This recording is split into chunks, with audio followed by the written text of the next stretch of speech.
Okay, I'd like to call the meeting to order at 7:30. I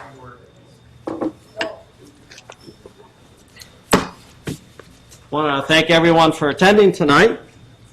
In attendance, we have Alan, Ginny, Milton, Dick, Nancy, Sherry for the board, and Sherry for CA staff.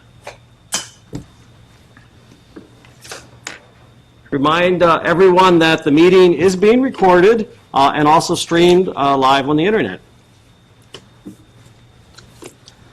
Our civility principles, just to remind everyone: speak kindly, don't speak ill, accept and give constructive criticism, apologize earnestly, respect others' opinions, respect other people's time. Okay, announcement of closed special meetings. I have two of them. There was a closed meeting of the Board of Directors on April 26, 2018. All 11 of the directors were present. The vote to close was taken at the board meeting in March 22nd, and the motion to close was 9-0-0. Andy, Dick, Lynn, Janet, Nancy, Greg, Ginny, Chow, and Andy all voted for. The meeting was closed under sections 1, 3, and 4, discussion of matters pertaining to employees and personnel, consultation with legal counsel on legal matters, consultation with staff, personnel, consultants, attorneys, board members, and other persons in connection with pending or potential litigation or other legal matters. The meeting was closed at 11 p.m. and opened at 11:50 p.m. The purpose of the meeting was a discussion with our general counsel concerning several legal matters. There was a closed meeting of the Architectural Resource Committee held on Monday, May 14th, 2018. In attendance were the ARC members, Sherry Faneroff, Deb Bach, Carl McKinney, Tom Mungo, Gracie Bradford. The vote to close was 5-0-0. It was closed under Section 4, consultation with staff, personnel, consultants, attorneys, or other persons in connection with pending or potential litigation. The meeting was closed at 1:04 p.m. and opened at 2:25 p.m. Purpose was discussion of new and ongoing covenant cases.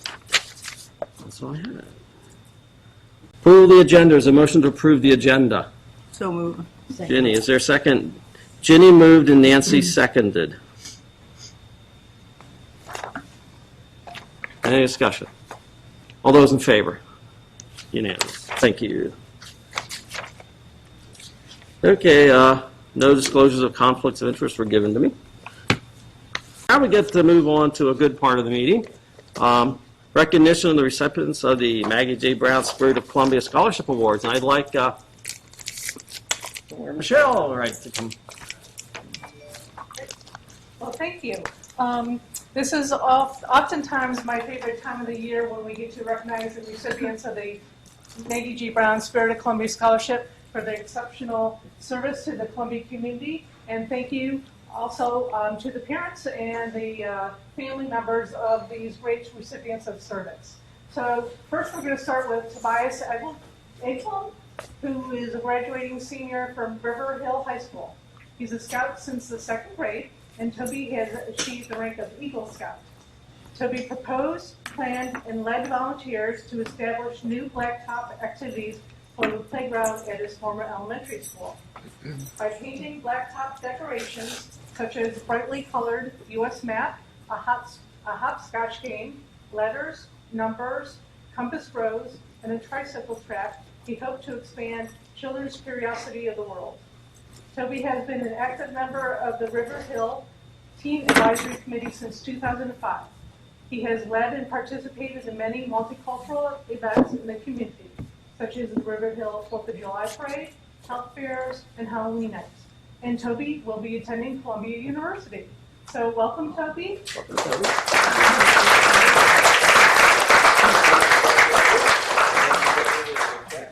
And if you just the camera is up there, so. But thank you very much. Thank you. Good luck with the college.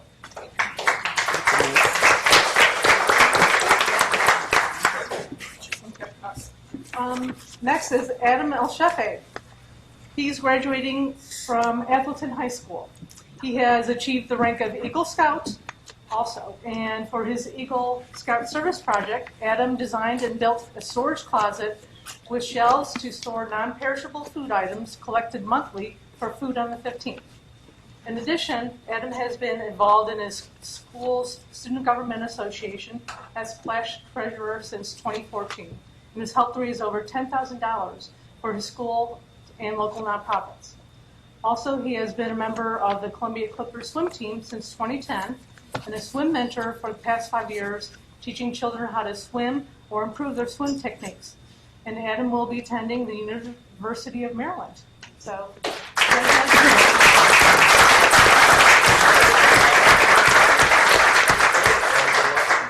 thank you very much, Adam. Thank you. Next is Madeline Harris. Madeline is graduating from Oakland Mills High School. In her independent research GT course, Madeline undertook a year-long research project of her own choosing, food insecurity within her community. After many obstacles and setbacks, she is granted permission and established a food pantry at her school. Today, the food pantry serves approximately 60 people each month. Also, as a volunteer with the Unitarian Universalist Congregation of Columbia, and as a student advocate for PATH, People Acting Together in Howard County, Madeline has gone door to door to determine eligibility to participate in the Healthy Howard program. A member of her high school string orchestra since 2014, Madeline has participated in many community benefit concerts. Madeline will be attending the University of Maryland.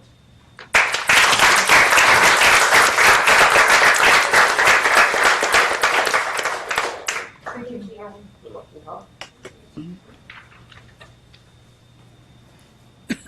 Sophie Shen. She's graduating from River Hill High School. This year, Sophie was vice president of the school's largest community service club, Man in the Mirror. Through Sophie's leadership and vision, a proposal was submitted to the competition Lead to Feed program, which earned national recognition and a monetary award of $15,000 that was donated to Grassroots and another local service organization. While serving as president for the National Art Honor Society, Sophie initiated an outreach program called Art for the Heart, where art therapy sessions were hosted for residents at Sunrise Senior Living of Columbia, with the goal of empowering senior citizens while boosting their physical and mental cognition. Sophie also volunteered at Making Change Center, which offers free income tax preparation assistance and financial coaching for income qualified and disabled individuals. And Sophie will be attending the University of Pennsylvania Wharton School of Business.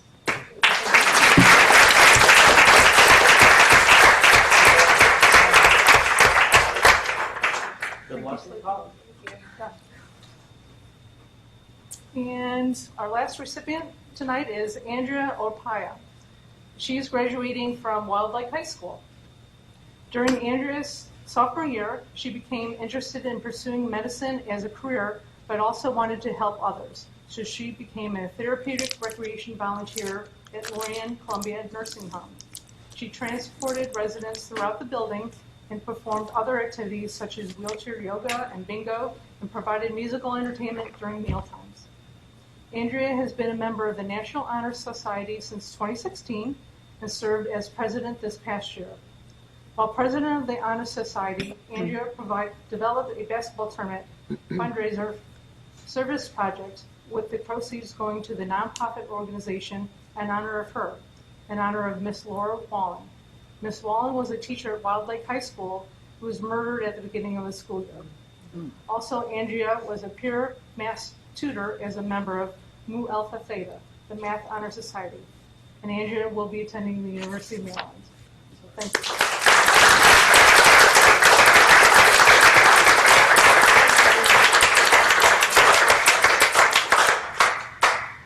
There is one other recipient that wasn't able to make it tonight. So Madeline Ives, she's graduating from Wildlife High School. And in her sophomore year, Madeline got involved in her school's Best Buddies program, which pairs special needs students in one-on-one friendships in schools.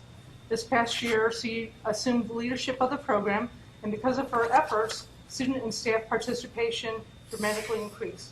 Madeline also volunteers regularly at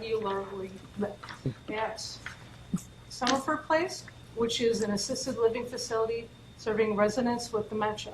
She created memory boxes, which helps the residents identify their surroundings, and she enjoys singing, dancing, painting, and interacting with the residents to provide them comfort in their daily lives.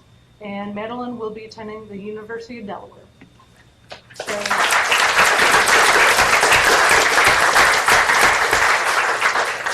I do want to thank all of you for coming tonight. Your achievements speak for themselves. Pretty impressive. Reminds me very much of Rouse's vision. You know, Columbia, a garden to grow people in, and you certainly helped do that. And so I think, you know, you do represent the spirit that kind of had Columbia as its beginning. And you know, we've done 50 years. We're on our 51st year. We're going to keep going. And so we wish you all luck in college, and hopefully maybe you'll come back and maybe sit at the board someday. But thank you very much, and you're certainly welcome to stay for the rest of the meeting. But if you have other things to do,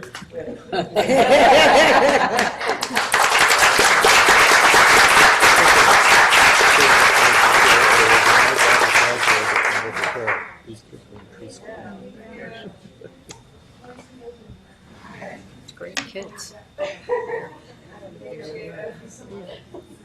wish I had a list of names.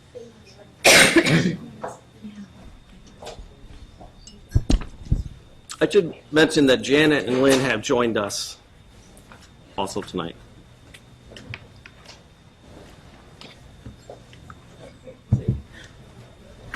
And thank you, Michelle. Appreciate your organizing all this. And right. Allison, do we have President speaking? Thank you.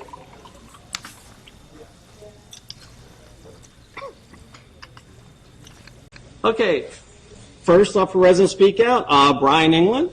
Welcome, Brian. Hi, everybody. Brian England, Go Eagle Harrisburg. Following up on the last meeting when I came and talked about covenants and zoning, and one of the things I wanted to put together and make the board aware of was the different studies that the CA have done and the different types of things that are out there that have been done in the past. So I put this all together because this goes back to 2014 where we did Jay did the CA Newtown zoning briefing paper that included Andy's Stacks Newtown report, which was from 2007, and then there was the 2014 HCCA Newtown Committee report. The CA had a covenant work session in 2014, and then of course we had the Clarion report on Newtown, where they talked about two different options for Columbia, mainly talking about zoning, and then the CA a report on assigning the covenants, which Sherry did recently, which was really interesting. And one of the things we want to do is go to the next step, and that's what we've been working on in the last 2 weeks, and about the process of taking over the covenants. And the process we've learned really follows where the industrial parks can go to the original petitioner, HRD, and get the covenants assigned to us in the industrial park. So you've all got a report on this from Chris today, which goes into great detail. And Chris is going to be along in a minute to go explain it as well. But we've taken the first step of taking over the covenants. But what we want to do is take that and then assign it to the CA. Because one of the things we found out when we talked to about 60% of the owners, although everybody was very thrilled that we're doing this because there's been no oversight. I mean, there's been zero oversight of our industrial park. They all got together and we wrote to the county to try and get them to do some things, but ultimately we want the CA to take it over because we've seen the example where other places have taken over the covenants, but it's been an in-house, a single business park doing it. That's not very good for the longevity for the planned community. That really should be this entity, which hopefully is going to be around in 50 years' time. So that's what Chris is going to come and talk about. At the last meeting, Milton pointed out the fact that the building on the Snowdon River Parkway was ugly, all the signs around it. I'm trying to do something about that, but this is part of covenants and lack of enforcement of the sign code. It looks ugly because it's been made to look ugly because it's not been maintained properly. So that's one issue. The other thing we did, we wrote to it was Nancy Tucker of HR, who does HRD, and we got the different documents for actually how to go about. Let me show you these documents. One of the things that guides the development in Columbia, especially industrial park, we've got these commercial industrial design guidelines. This gives clear indication how to develop in the industrial park, for our industrial park. There is a general one that's even fatter that gives us for the whole of it, but those are the guidelines. So when you've got these guidelines, FDP 55, and the covenants, put these together, this is how it works, but we need oversight. So this is why I want to really encourage you to move forward. And these are all the documents.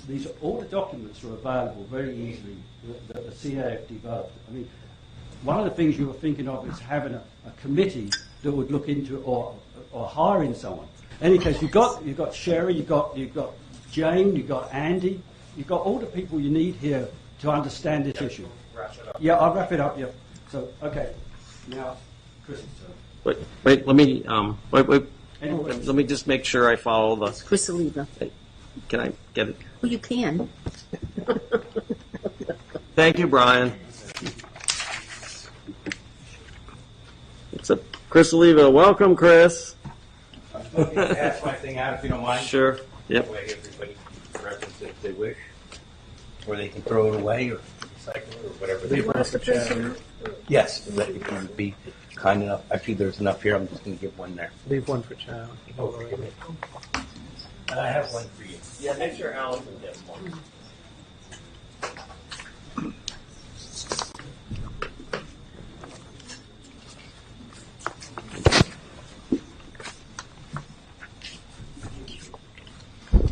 Welcome, Chris.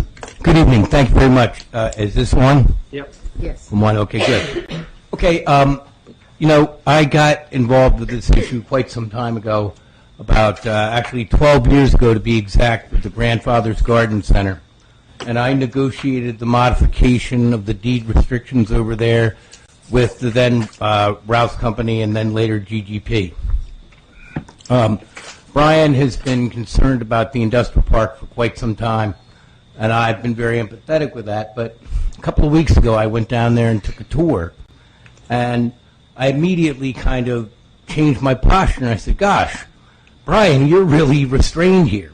And then Brian got all these owners together, and they jumped at the chance to come. I mean, it was very easy to get them to come. They were like, where do you want us to be? We'll be there. And so in any event, I was discussing with Brian the issue and how to take care of it. I read Sherry's memorandum, which was very good. I've listened to Milton here. And what I told Brian was, you can right now get the covenants from Howard Research and Development by getting 50% of the landowners to vote that they want to do that. And based on our interactions with them, they're pretty ready to do it. The owners, though, don't really want to take over themselves. And in Oakland Ridge, Ginny knows because she met with Mr. Smith, an owner took over there, and he really doesn't have a clue. I mean, I don't want to be unkind to the man, but and it's really not an effective oversight. And, CA is the only group that's really unconflicted that can do it. In any case, so what I've suggested to Brian is that he proceed to get those signatures to draft the amendment. It's not really, it's not going to be that long. We already know what the content will be. And then the amendment will include a provision that after they sign it, then CA will assume it. CA is also an owner in that industrial park, so they can sign off there as well. In fact, they have 2 parcels down there. They have a 15-acre storm, it's not an easement, it's a storm area, okay? So, in any event, Brian is going forward with, putting together an amendment and getting signatures on it and getting the shoulder to the wheel. I'm not speaking about Oakland Ridge today, but Oakland Ridge, as I've learned about this problem more, is probably a more dangerous area. All those buildings along 108 are in foreclosure now, and who knows what's going to happen with them. And they border Long Reach and Oakland Mills. Over in Guilford, there aren't really a lot of residential areas over there that are as affected, but nevertheless, the principles still apply. And so, attached to the submission I have here, I took the liberty of drafting a letter, a suggested letter that can be sent to Mr. Kittleman. I inquired about the proper interpretation of a couple of sections, namely 125D6, which they've never answered my question and still have not. And so I drafted a letter and am suggesting that the county executive request the Attorney General to make an advisory opinion. CA has gotten Attorney General opinions before on matters that are important to them. Chris, you have to wrap it up. So, as I said, I'm ready. So that's really what I have. I'm done. Thank you, Chris. Nancy? My question is, if CA only owns portion of the land, the other land that has different owners, they're not paying the CA assessment share, I imagine. Is that right? No, they are. They all are. Yes. Okay. That was my question. The total park is approximately 155 acres. Okay. The Lincoln Tech is on a separate declaration, but they still pay in as well, but it's on a separate declaration. Okay. Thanks, Chris. Next up, we have Ginger Scott. Welcome, Ginger.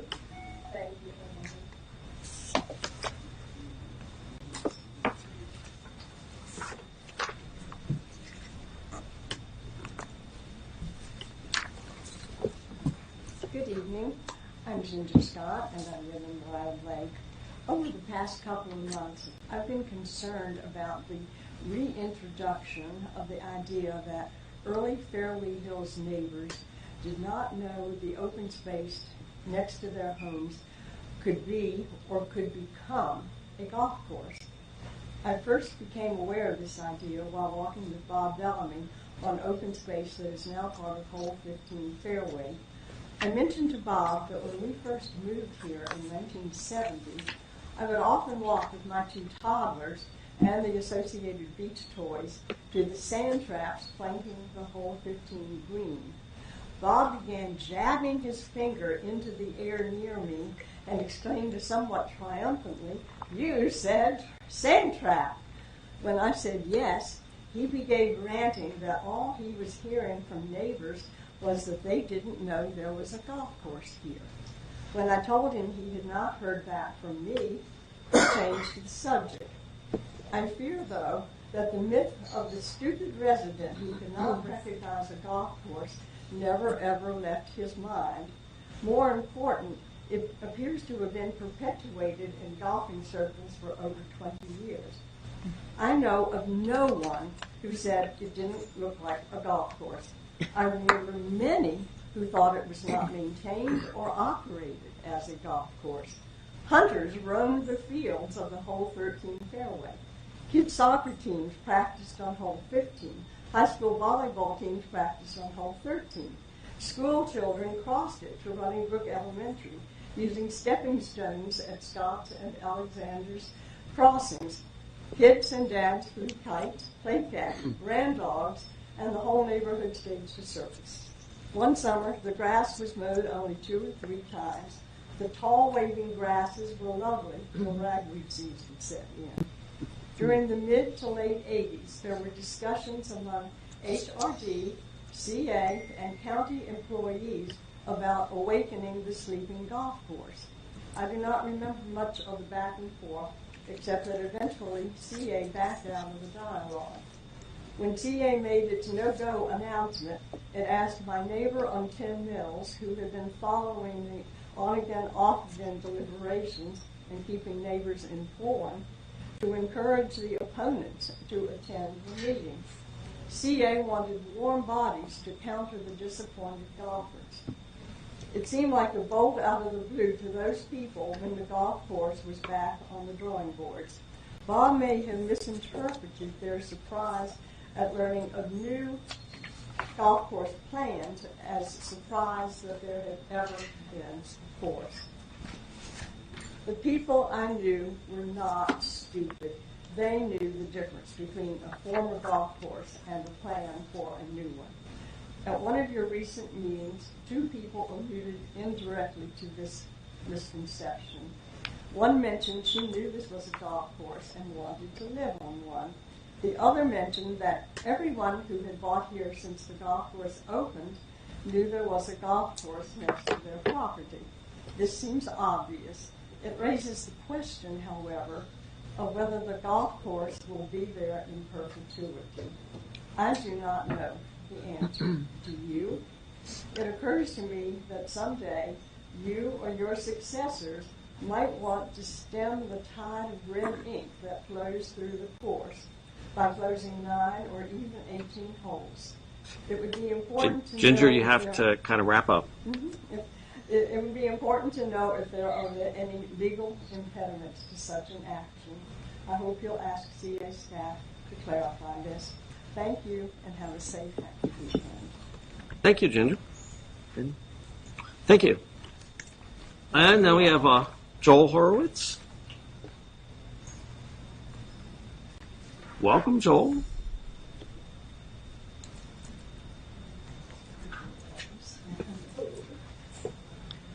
Joel Horowitz, 5681, Harper's Farm Road, Harper's Choice.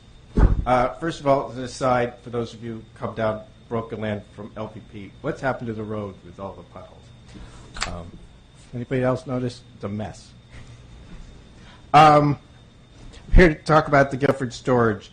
Hope some of you can see this. So the last meeting, Shari had her idea of putting the do entrance for parking over here. But that didn't do anything with the people walking on the pathway and biking, which was seemed to be the major concern of the community.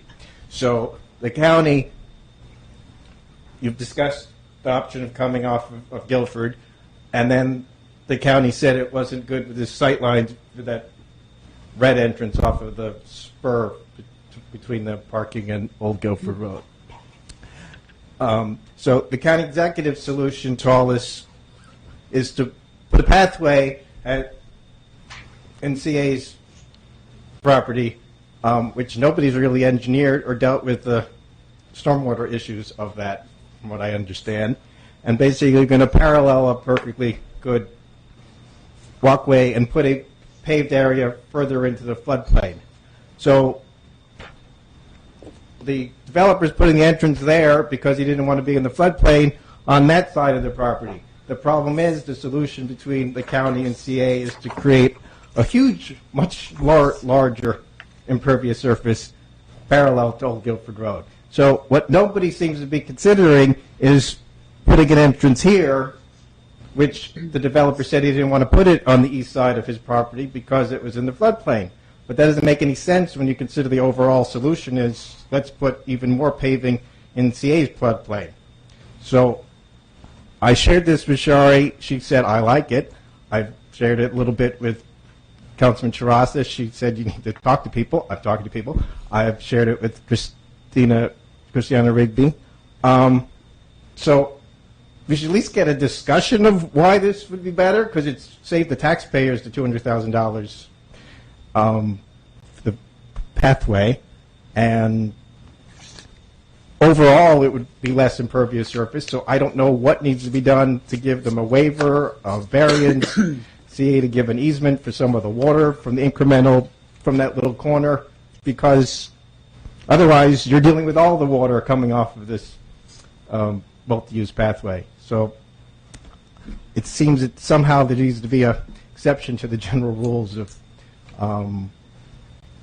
where the owner was putting it, because it's affecting the county and CA in this greater thing. Oh, and part of the problem, if you close off the road, and assuming CA and Howard Hughes don't need any access to their property, which I assume they don't, you don't even need a right-in entrance. You can just have a little 45-degree angle, whatever makes sense for the topography, because you're not going to be able to make a right turn. Well, Joel, you have to wrap up. so, Done.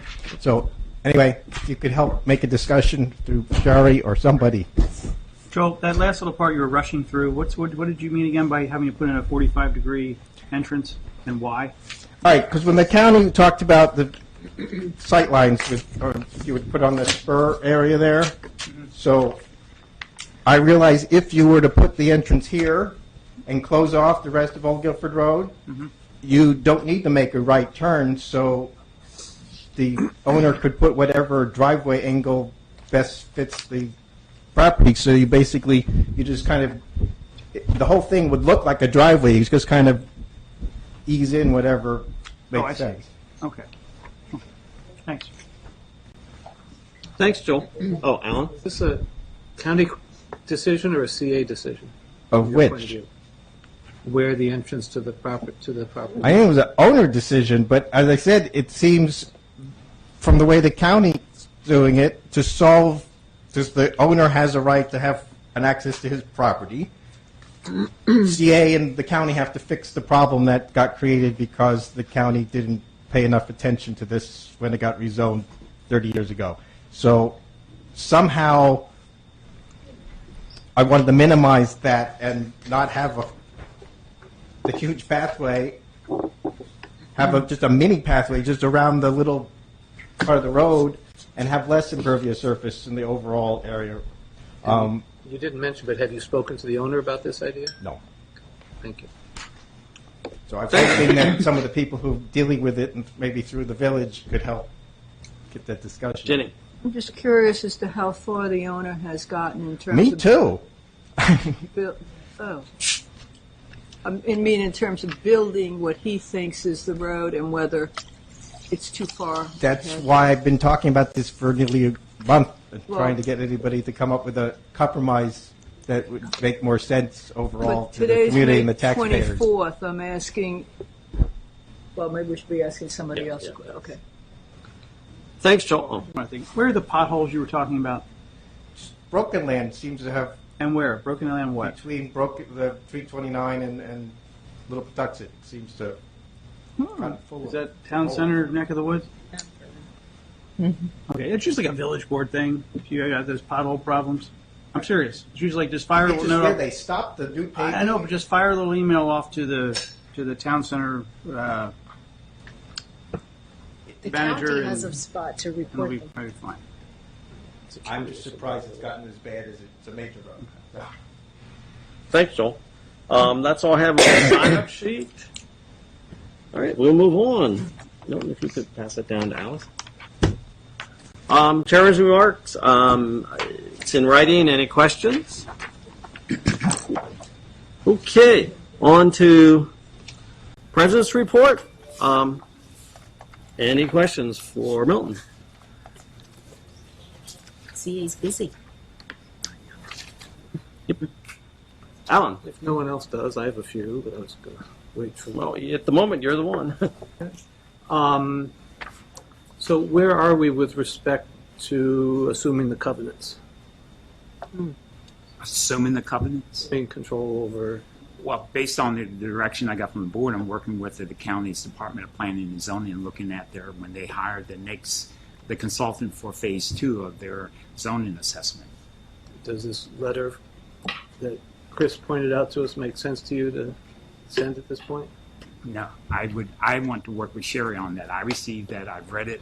I don't understand it, but I will work with Sherry on that. Does Fairway Hills lose money? Does Fairway Hills lose money? Basically, I don't like the term subsidize. We basically, our golf course, Fairway Hills, is not the most lucrative of the two golf courses. Let's put it that way. That's not a good way to prove it, because they could both be earning bunches of money in terms of fees that golfers pay, memberships that golfers do, things that golfers buy, compared to what we spend on them. I would have to go look at it because, Alan, as I've said to the board all the time before, when it comes to our income, we put all the money in the bucket and pay our bills. Because there are programs that we have, as I said, I don't like the term subsidized, that we offset their costs because they don't generate the revenue to support themselves. So do we offset the costs of Fairway Hills? I can follow up with you, but I want to say my initial response is probably yes. Thank you. The assertion was made that that was what was so. Do you want to follow up on that? Because I got a couple others, different topics. That question was raised in years past, before Milton's time, and it's not an easy question to answer, to say, does this facility make money or lose money? And it depends on how you go parse about measuring the that. overhead and all. I get that. But if we're to do our job, we need to know how much of this. We get a budget that says the sports and fitness basically covers itself, roughly speaking, in terms of membership income and what we spend on it. But within that, there may be programs that we may need to make decisions about. Does it make sense to use residents' money on? Could you tell us a little bit about the background of why the Downtown Partnership is holding a candidates forum versus just sort of sponsoring, co-sponsoring with somebody else? Or well, the original idea was the Downtown Columbia Partnership, along with the Downtown Columbia Arts and Culture Commission, will hold a candidates forum for the District 4, where the downtown is located, as an information session. It was open to the public. They reached out to the 4 candidates, and it's my understanding right now only one has responded, and she said no. So I don't think it's going to happen, because basically her comment was that she didn't want to attend another forum. The same people were showing up. Makes sense. Thank you very much.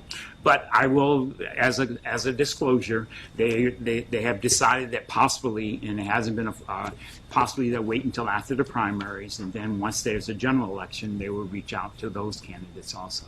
I would just appreciate some consideration in terms of we're talking about candidates for offices who will be deciding on money that goes to the Downtown Partnership, and since the Downtown Partnership majority right now is Howard Hughes, it just feels a little bit, technical term would be icky, to have Howard Hughes sponsoring a. No, Howard Hughes is not sponsoring. They sponsor the Downtown Partnership. This was an idea that came from the DAC, that the partnership decided, because both entities or focus areas is the downtown area. I get why it would be interesting, and I also get why it's a little bit icky. Well, that's your term, Alan. That's my term. Sure. No, I just wanted to say, in the past, I know that there are various organizations that have supported the League of Women Voters in terms of both registration and in terms of forums, and we have many, many forums that go on before elections of all kinds. And I think if the downtown is going to function as the center, then having forums that represent all of the questions that come across and that people are dealing with in the county is a good idea, not just a particular district. So maybe that's some feedback that you could give, that it removes that kind of pressure and allows people from all over to gather in downtown, perhaps, and hear about the issues for the full county. Well, I can share that, but as I said, the focus is the downtown is in District 4, and that's where they wanted to have the conversation. It was open to the public, to anyone, but right now it's not. Prior to the primaries, it's not going to happen, unlikely, but they will revisit it. Great. I mean, I think Dick asked the operative question.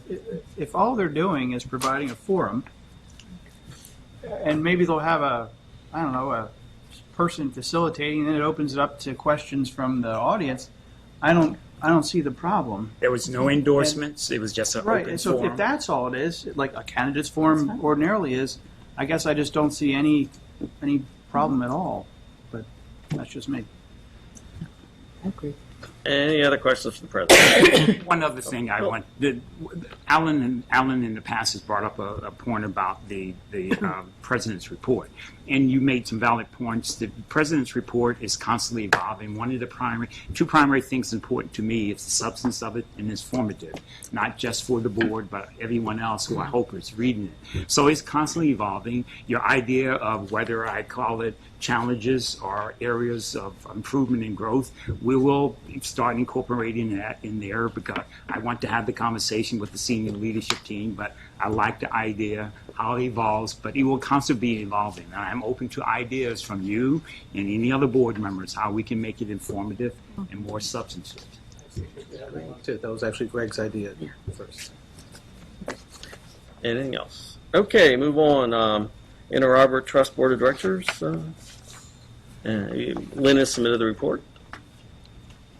Alice? When should we expect the pathway plan to come before the board? When it is done. We're working on it. Again, it's a very complicated process, obviously, so hopefully we will have it, by the end of the summer. I don't know exactly. I couldn't Down put on a date not certain. put a I'm just terminal trying to get a date on sense it. of progress. Yeah, no, they are working on it. CA and the trust have been meeting. The county certainly has been involved, so, yeah. I was just curious if you've gotten dates from IMA yet, or if not, Pardon? the event dates from IMA. We have some event dates from IMA, but they come rolling in throughout the season. So is there a certain time frame that they have to deliver them? No, we can confirm our events. If we're having like a single event, within 90 days of the event, we can confirm it, and IMA, doesn't have the right to that date. They can, however, with a payment, I think, of $10,000, bump us.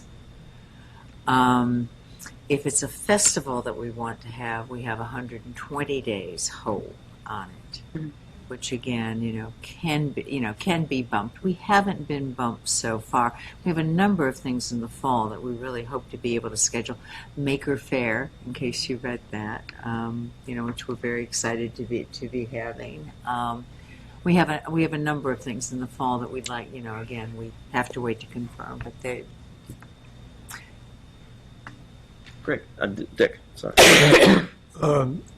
You had in your report the Celebration of Lights, Festival of Lights with the hospital.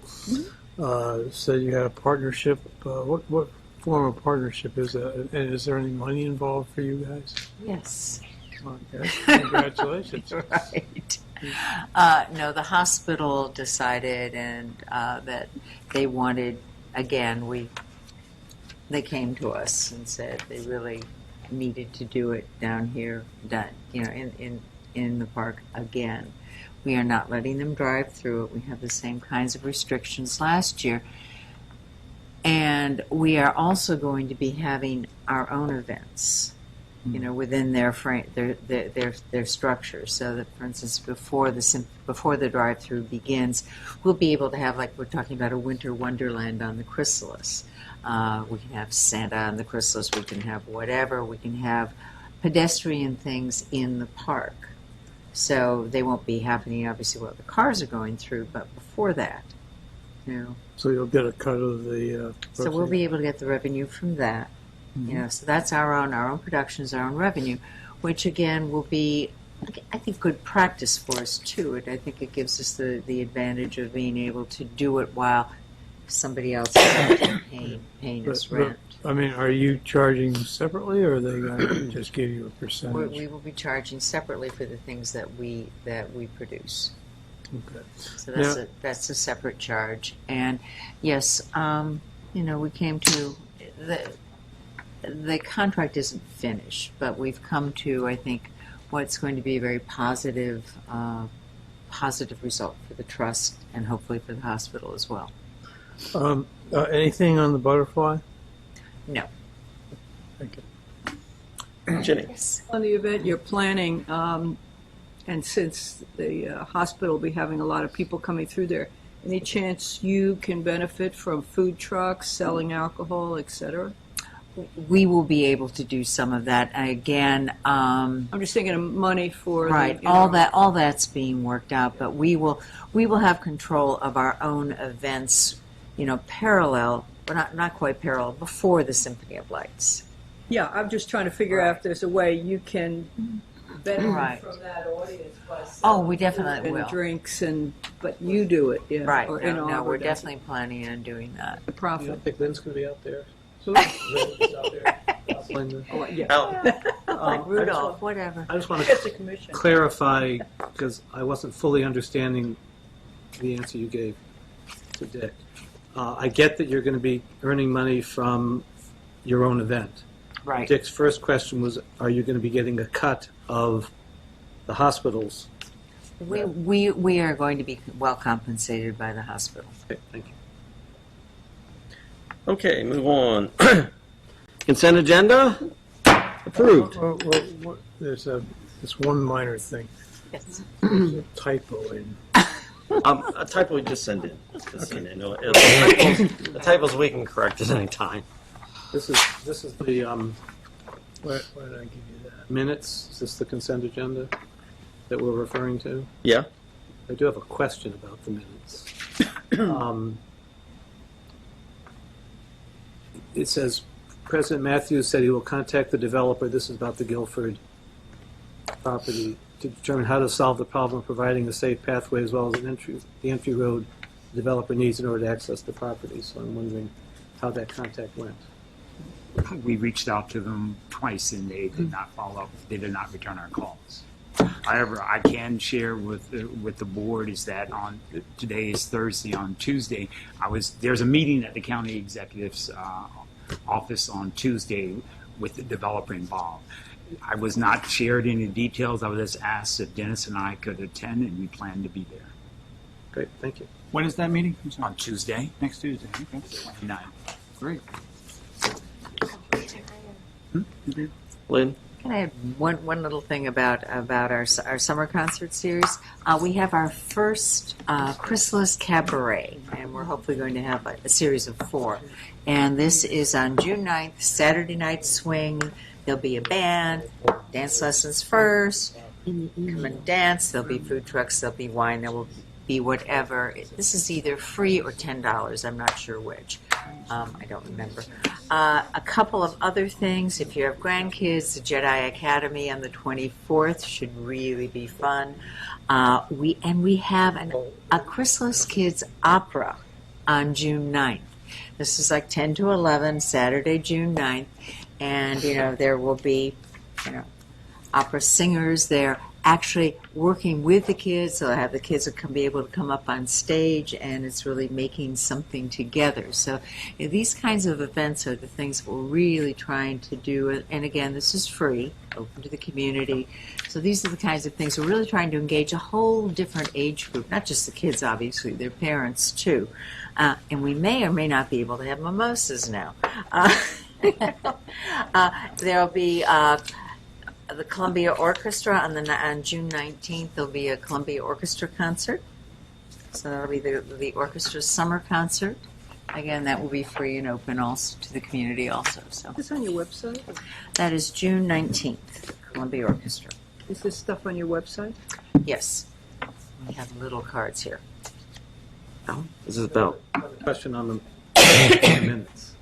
On the second set, there's a section in there, it's lines 116 to 118, where there's a small paragraph surrounded by larger paragraphs that actually talks about a motion which was seconded and it was approved. It sort of, as I read through the minutes, it got lost in my reading. It was just hard to. I'd like to make a request, and I'm not sure if it's that actions like that, motions, be bolded, so that they stand out to us and we can really see what we decided. Makes sense. Yeah. I'm lost. I'm looking at the minutes. I think he's talking about this. You look at lines 116 on the May 10th meeting, Oh, May 10th, sorry. I'm on the wrong one.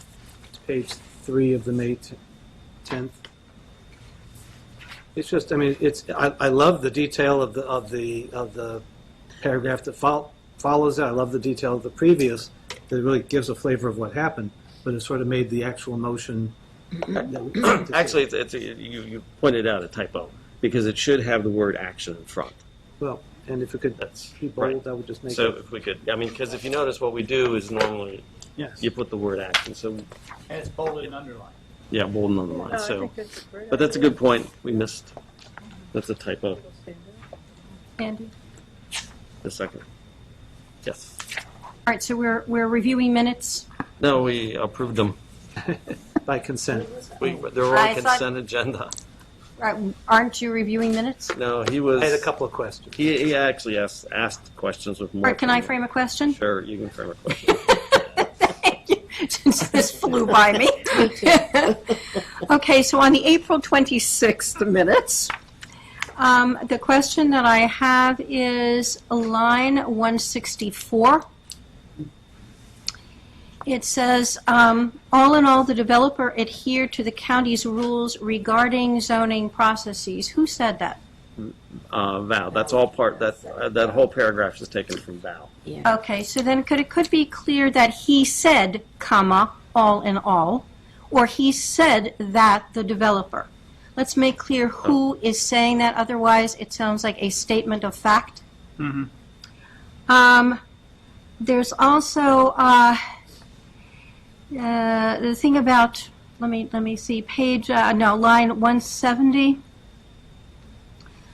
There are two references to funds. One is on 166 and one is 170, two different people speaking. So I think 170, David Lee, the Howard County Director of Constituent Service and Community Outreach, agreed there are funds in the county's current budget to fund a path. He's agreeing with the statement, which was about $200,000. And there's no mention in here about $200,000. How do you want to do it? Well, keep in mind, we don't want to do, remember the $200,000, it was not in the current budget. That's the money that's been placed in the capital budget for FY19 that doesn't start until July 1st. It still has to be approved. Right. And I think what you have to do is go look and see what David's words actually were. Okay, because that's confusing. It sort of implies that they're agreeing with each other that there's money in the current budget.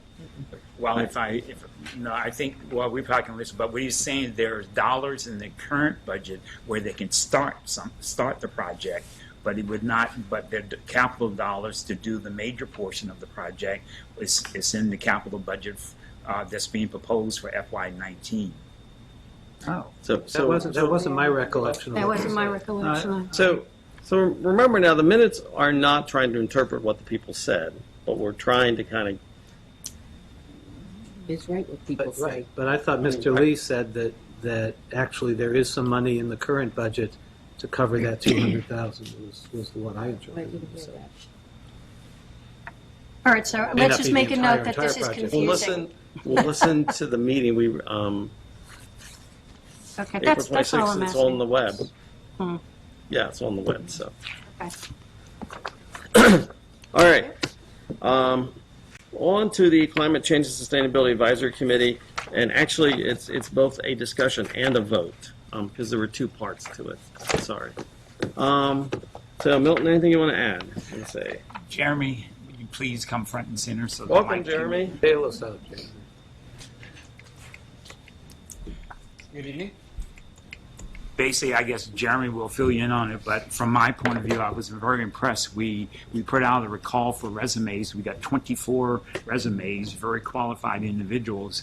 Staff went through the process. What's being provided to the board are recommendations. But The first point, the first recommendation that Jeremy will cover is that the original, I guess, the resolution from the board authorized an advisory committee of 11. We're asking that that number be increased to 13. And then we're asking for your approve the recommendations that we're making to 13. Jeremy can go into more detail. Did you want to follow on with that? Jeremy, you go first, and then I'll catch. Okay. Yeah, Milton summarized it greatly. So we, put forth a call for volunteers through multiple communications channels, basically through March and April. We had an April 30th deadline for respondents. We had 24 individuals that responded. I was really pleasured. It was fantastic that the response was so great, and the caliber of the applicants was astounding. It was. I think in what we're recommending, there are 3 PhDs, there's a couple engineers, the director of the climate change program for the state of Maryland is one of our recommended participants.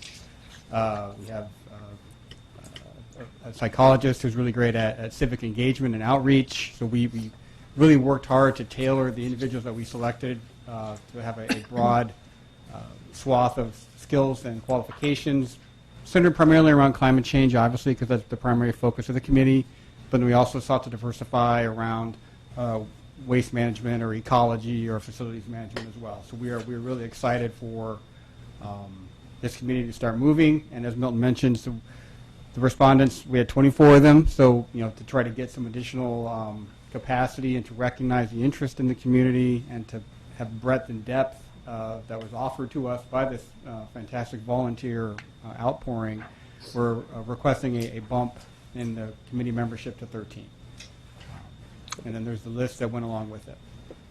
Jenny, you had your hand up first. Yeah, I was just going to move that we expand the number of people on the committee from 11 to 13. Second. All right, well, I get this. What is it? Does the charter say it's 11? Is that Yeah, the charter says it's 11. Yeah. Jenny moved and Nancy seconded that we increase the number of members on the committee from 11 to 13. What's the Got quorum? that, Allison? What's the quorum for a meeting of the committee? I think it'd be just majority. Yeah, right? I think you have to have a majority, so you have to have 7 people. Okay. My only problem with it is everybody feels good about these big committees with everybody on them, but then when you try to get all the crabs in the pot, it becomes really difficult to. Is that a Maryland saying? It is. It becomes very difficult sometimes. So I just say, well, we're all going to feel good. Okay, we're bringing more people in. If the quorum, make sure the quorum is something that's more reasonable, and 7 sounds reasonable, I think. And Alan? I guess I have absolutely no objection to it. I guess I would like to hear a sentence about why we think 13 is the number, why that's so much better than 11 and not 15 or not all 24, or what's the... Indeed. Well, I think we wanted to be able to respond to the level of interest in the community by allowing some additional capacity, but at the same time not become unruly, to Greg's point, where we have challenges making quorum or scheduling becomes an issue when it gets into 15 or 18, whatever it may be. We just wanted to provide just a subtle bump to give some additional capacity, but let it still be manageable as an entity. Thank you. Jen? I actually shared Greg's concern about it potentially becoming unruly, but I'm curious if you feel like the addition of those 2 people will bring additional expertise as well. Right. Yeah, that was part of. There was a couple folks we really wanted to have on, and that was part of the justification for the additional 2. Any other discussion? Sure.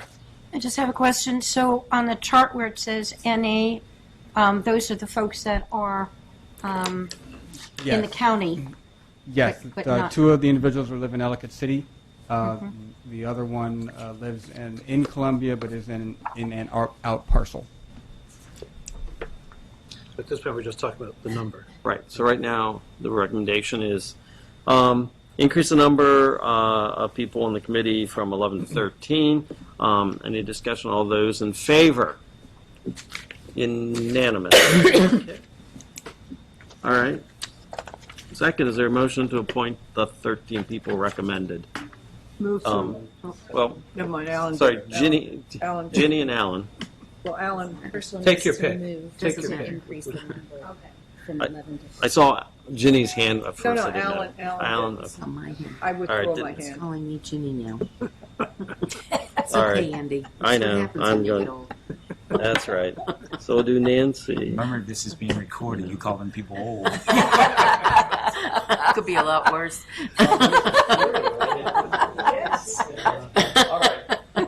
So the motion is to approve the 13. Alan.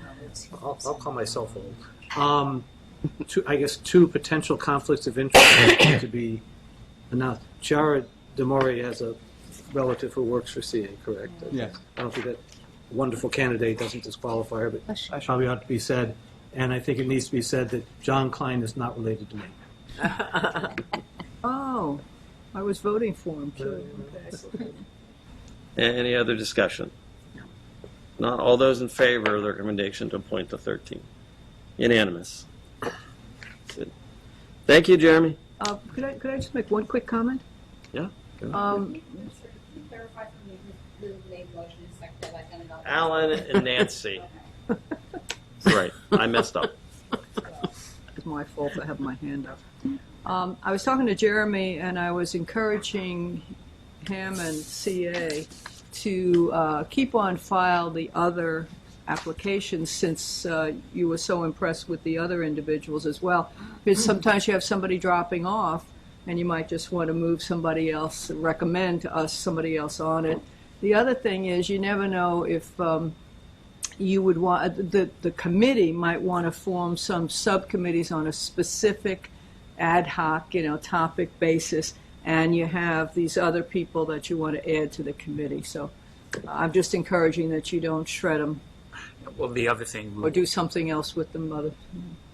The other thing we'll do also, we will follow up with a letter to the other applicants who are not selected, and we'll basically state them. We would like them to stay interested, and we may, at some capacity or some time, reach out to them for a focus group or something. That would be good. And Jeremy, when we were talking, was saying you could also put in the letter that it's a public meeting. Welcome, come to it. It's open to the public, which is a great idea. Mm-hmm. Congratulations.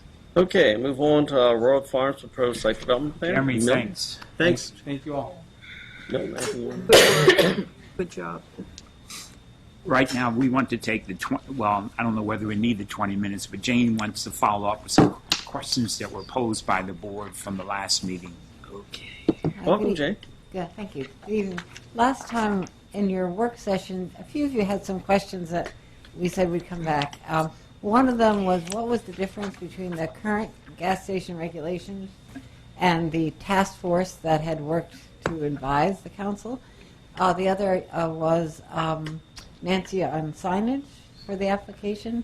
And then the other one was about the study that the planning department may do, and what was the time frame for that for Snowden River Parkway. So I'll start with the sign regulation. The regulations for fueling stations. They're now called motor vehicle fueling facilities, and that went into effect in, I believe, 2016. And essentially, the recommendations have a minimum lot size of 40,000 square feet. That's about an acre for the site. That's the same as the task force had recommended. The lot shall have at least 180 feet of frontage on a public road. The task force had also recommended that. The council version, the adopted version, says if it's at the intersection of two roads, that both of those frontages can be counted. So this is just more detail. Could you explain what that means? Both? Does that mean only at the half the frontage? No, both can be counted. It says here, if the intersection is at two public roads, the total of the frontage along both roads can be counted. So there has to be 180 feet of linear feet. Yes. Okay. At least. At least. Thank Yes. you. Then there was a discussion of the task force about how much spacing there should be between a proposed gas station and a school, a nursing home, a few different kinds of uses. And actually, the council there had a smaller, they said a minimum of 300 feet between any school, park, daycare, or assisted living. And that would not be applicable to existing gas stations. And that's good they did that, because almost every gas station in Columbia is next to one of those things. So the task force had 500, and this is adopted at 300. But the task force also had other things from 500 to 1,000, and 1,000 you had to do environmental study and all kinds of things, which the council did not adopt. The adopted version says the proposed use shall be located shall not be located at, the proposed use shall be located at least 1,000 feet from any streams, rivers, or floodplains. Then the adopted version talked about landscaping, which the task force hadn't addressed. It says that at least 20% of the site has to be landscaped, including entrance plantings and so forth, buffering. Jane, that 1,000 feet from various water things? 100. 100. I can just send this. I can just send the regulation is that up. There's no more or less or the same than what the task force suggested? That was the question. Force, yep. The task force. They had 500 feet. Thank you. Then all of these are in the county regulations, but the task force didn't say anything about them. Talked about that certain solid walls may be required by the hearing authority when the site board is a residential district. Know that the hearing examiner sees most gas station cases except in Newtown, so that's why the regulation is written like this. Refuse areas have to be screened. A site plan has to show efficient traffic flow, queuing for pumps, and so forth.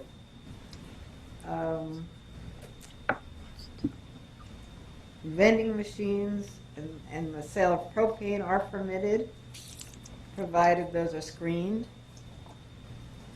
The task force didn't say anything about that. I'll get to some things that the task force said that are not in the report, but first let me go through what is in the regulations. The premises have to be maintained in an orderly, clean fashion. Where it's adjacent to a residential district, its hour of operation and detailed landscaping and screening plan shall be approved by the hearing examiner. When there are other uses located at the same lot, including uses permitted in that zoning district, as well as car washes and convenience stores, provided that all the uses are approved by the hearing authority. Here it would be by the planning board for this site. The minimum lot size is increased to accommodate the site of combination of uses. For instance, it's 40,000 square feet right now, but at a minimum, the lot of 40,000 square feet must be increased by an area equal to the gross square footage of floor area, parking areas, loading and stacking areas required for those additional uses. So if there's going to be a restaurant or there's going to be a drive-through, that expands. Any questions on those so far, Judy? Yeah, Jenny had a question. I think this may have been my question, and what I was getting at was, did the task force, well, more importantly, what did the council approve?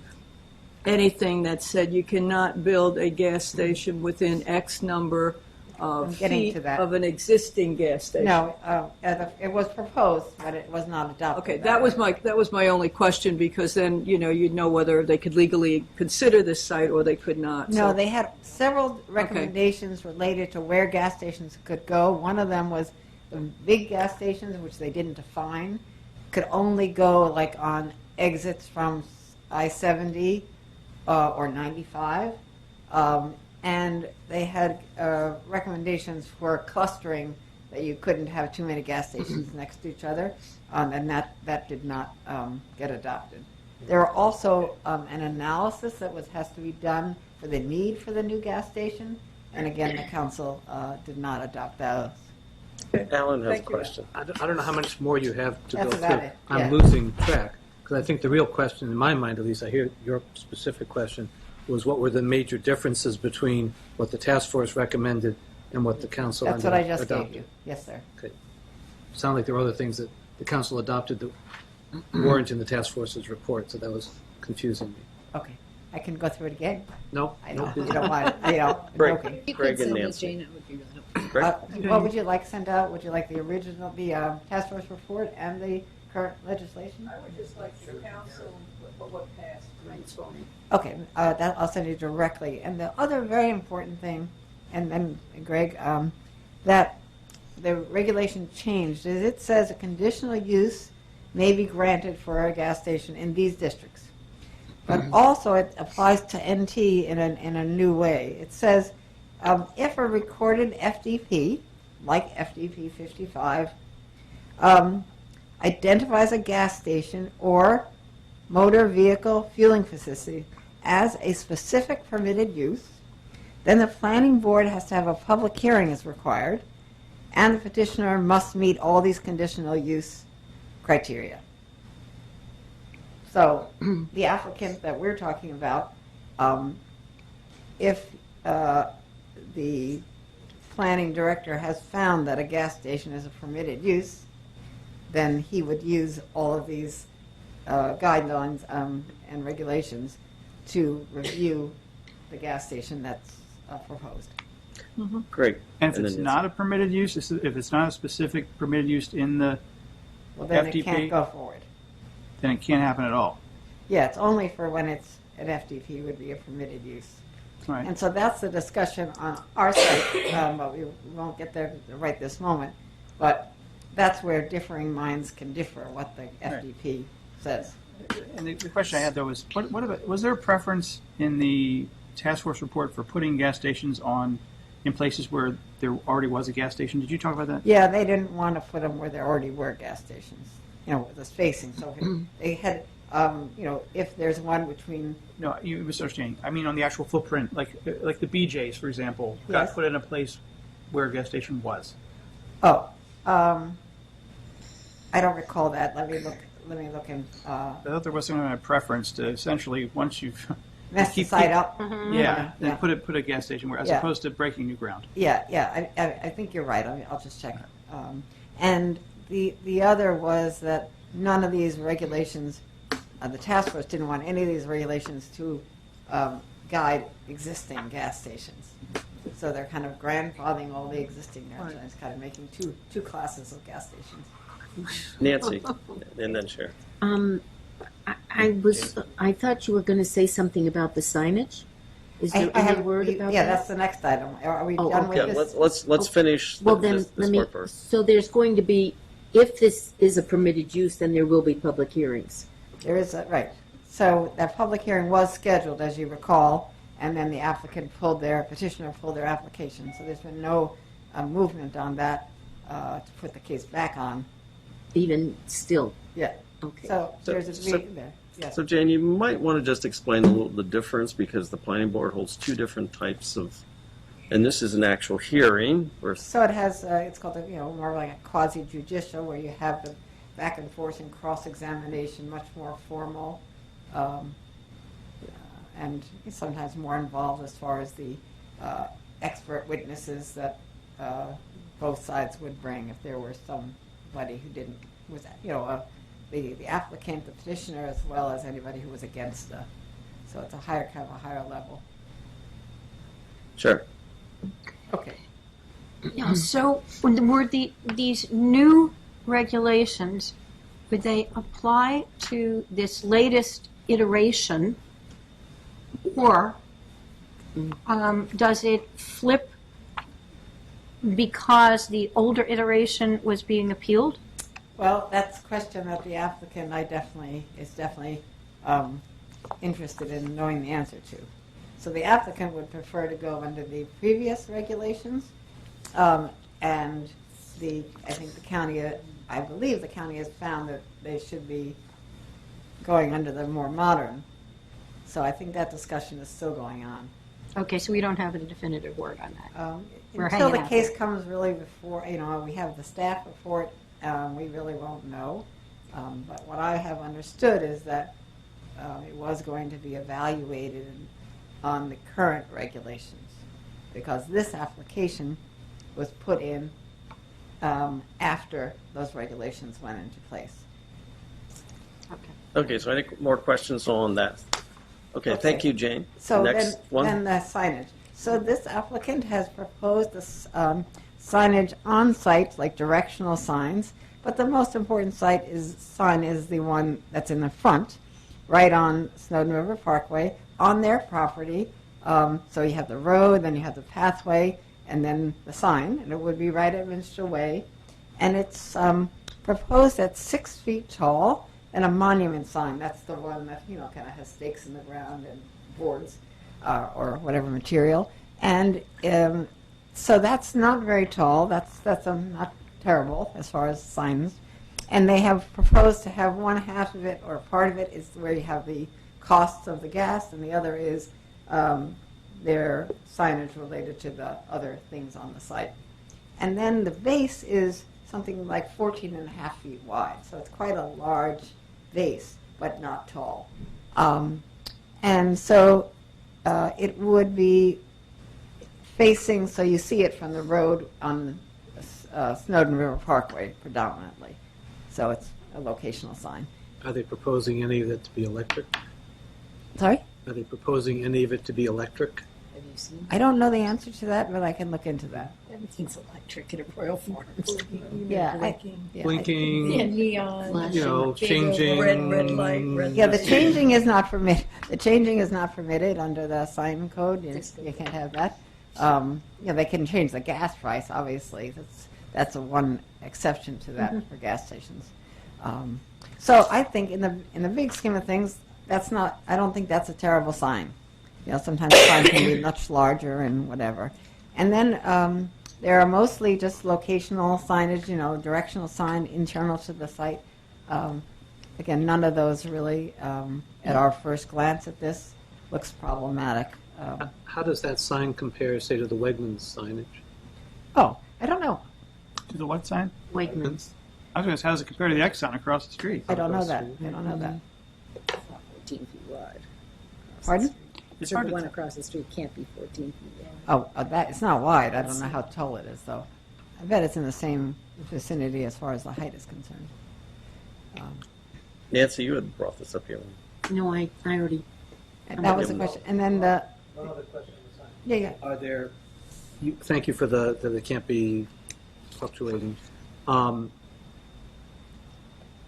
The 14 and a half feet, is there a specific guideline in the regulations that covers that, or is it some sort of sign as appropriate to the surroundings, or what guideline is the planning board or whoever's going to use to Yeah, I didn't approve look. it or not? Yeah, there are sign regulations which are separate in the code. I did not look at that. Yeah, and they would be square footage. But as far as you know, are they asking for a variance or anything? No, they have not asked of any waivers on this application. The only waiver they asked for was sometime last year, which was a waiver of the time required to resubmit their application again after the staff had commented. But no other waivers have yet been proposed, Thank you. which means they're meeting the regulations, Shari and Ginny. or they think they are. I just wanted to ask about the setback from the street. As the widening is going to occur, so we've got more lanes, and we had questions about walkers and bikers and such. What is the is there a different rule that applies to gas stations, or is that applies to everyone? A different rule related to what? Setback. How far back from Okay, the- so two different questions. One is about getting across a street that's now going to be another lane wider in each direction. Was that your question? No, Okay. no. I just where the sign is going Oh, I see. to be. Mm-hmm. How far back from? Yeah. I don't know the regulations that? by heart for that. I don't know. I didn't look into that. We don't know. Okay. Okay. Ginny. Yeah, this isn't really a sign question, so do you want me to wait until we finish with signs? Yeah, let's, Okay. we're done with the signs? Greg? Well, the sign is on the drawing, right? And is It that is on the landscape plan. right? Is that to scale? I have, I can pass around some of the sign. I mean, I see something that says sign face and gas prices. It's on the corner right of Minstrel and That's the Snowden. one I'm talking about. Diagonal? No, it's a straight one right here. Oh. Um, So it's on, it's on Minstrel. and Jane, you said, oh, it looks okay. Nothing. I mean, how wide of a sign or how high of a sign would you object to? A 6 feet is, not a very tall sign on a major roadway as far as the visual and so forth. When you have signs that are 30, 10 or 12 or 16 feet, it's getting to be quite. So I think, 6 is in the scale of on a major roadway. That's why I said that. It's not that I love it, whatever, but as far as the traveling public to be aware that a gas station is located there. I mean, I just don't know how, and I don't mean to sound this way, but I don't know how you can say that without some criteria, right? Yeah, Without saying, gee, here's the usual Yeah. sign we I've see in done Columbia, the- and this is Yeah. not shocking, Right, given that. I'll say that too. So I haven't done the analysis here, but I have worked on sign ordinance in my career. Yeah. And so I just know that I've seen outrageous ones in jurisdictions that don't monitor, or don't regulate their signs much at all. Truck stops. Certain states have less regulation than others, certain jurisdictions, and you've seen them when you've gone through some of those jurisdictions. So I'm saying, that the graphic, and I can pass this around, is, part of the sign is the how much the gas and the diesel costs, and the other sign is their big name. That's what makes it 14 feet. Janet. So I can pass. Actually, I'm looking at the Exxon sign, and that's exactly how it's laid out. So it probably is 14 feet wide. Oh. Oh, it is. Okay, very good. So again, I think you'll notice, there are, Howard County does a pretty good job in general on the signs. We'll see where they go in the future, but this is a gas station sign. This is not a huge gas station sign, in my opinion, my professional opinion. Questions on the sign? Okay. Okay, and then the one other question was, there has been, as we know, talk and much interest in a study or a plan for this area of the county and of Columbia. And I talked to the planning director just to be clear what the plan is for the plan. And what he says is he has, the goal is to do a plan that includes Gateway and the Snowden corridor and related surrounding commercial and light industrial areas. No funding is in place at this time. He's going to be asking for that funding a year from now, so that he would get that money in his FY20 budget, which begins July 1, 2019. And he said he'd hoped that it would start in late 2019. But again, he doesn't have the money in hand to do that. And that's what he's been saying consistently out in the public. It's 18 months away. But I just wanted to check with him just to make sure that What area again does it encompass? So the Snowden River corridor, Snowden From Parkway. all the way from Broken Land. Yes, and then Gateway. He didn't define, which part of Gateway, if it's all Gateway or whatever. And then he added, besides that, it's the Snowden corridor and related surrounding commercial, former light industrial areas. So I think he means it could be off of Snowden River Parkway. There are other areas that are either have been changing or will change, or there's some pressure on them. So now we've looked at Dobbin, for instance, and we've also, if you look at where Mr. England's property is, it's just off of Snowden River Parkway, right? So they may be looking at other areas. And I think that's up for discussion. So if we have opinion about that, that might be good for us to do within the next 18 months. Great. Would it be a valid reason to say, hold off on this until that study is done? How much? The gas station, you mean? Yes. No, so you can do that under certain circumstances, but you can't just say, we might could be doing a study, and so we're going to stop this application. There has to be more of a reason for doing it, and then it would apply to everyone. And since the study is not even funded, I think legally that would be a slippery slope for the county. Really, there's no other way to get a single mile of mileage out of that, Jane. The fact the county is planning to look at this entire area and figure out what to do. No. Sorry. It would be. Can I suggest that we're getting into Yeah. territory that's more appropriate to the closed meeting, to a closed yep. meeting than to an open meeting? True. All right, any other questions for Jane about the study? Just a quick one. If Royal Farm really wants to apply under the old regulations, not the new regulations, right? If the planning staff say, no, you have to apply under the new regulations, Royal Farm would then take it to the courts? I think, again, we should talk to that, when we're talking about legal issues. Well, that's not a legal issue at all. It's a legal issue, but it's something anybody would know that's where do you apply for? Do you apply to the courts or do you? Apply to the So you want to? So the appeal system, and generally is you go to the hearing examiner, and she's a one-woman show, and then if you don't like that decision, then it goes to the County Board of Appeals, which is citizens sit on that, and they hear the case from the start, as if nothing had ever happened, and then yes, the court system after that. So the planning board doesn't fit into that at all? Well, it would go to the planning board under the current regulations. I don't know how you could appeal it if you hadn't gone through it, but again, maybe our lawyer could help us out. All right, anything else? If not, thank you, Jane. We'll see you in a couple minutes here. Just want to call everyone's attention to the Downtown Columbia Partnership Executive Director's Report.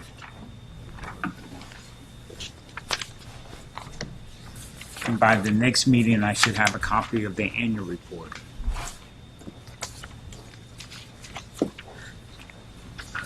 All right, talking points. So the board approved the minutes of the open board meetings held April 26th and May 10th, 2018. The board approved the minutes of the closed board meeting held March 22nd and April 26th, 2018. The board approved the Hickory Ridge representative to the Watershed Advisory Board, and the board voted to increase the membership of the Climate Change and Sustainability Advisory Committee from 11 to 13. Oh, and we also appointed. We did the motion to appoint the 13 people. It's the Watershed Advisory Committee, Yep. not the board. You said Watershed Advisory Board. It's the Watershed Advisory Committee. So I'm sorry. Okay. Thank you. All right. Is there a motion to hold a closed meeting of the Board of Directors? Nancy moved. This time Nancy moved. Is there a second? Seconded. Any discussion? All those in favor? Unanimous. All right. So I will therefore send us into executive session. We'll meet upstairs. I'll give you 5 minutes to get ready to be up there.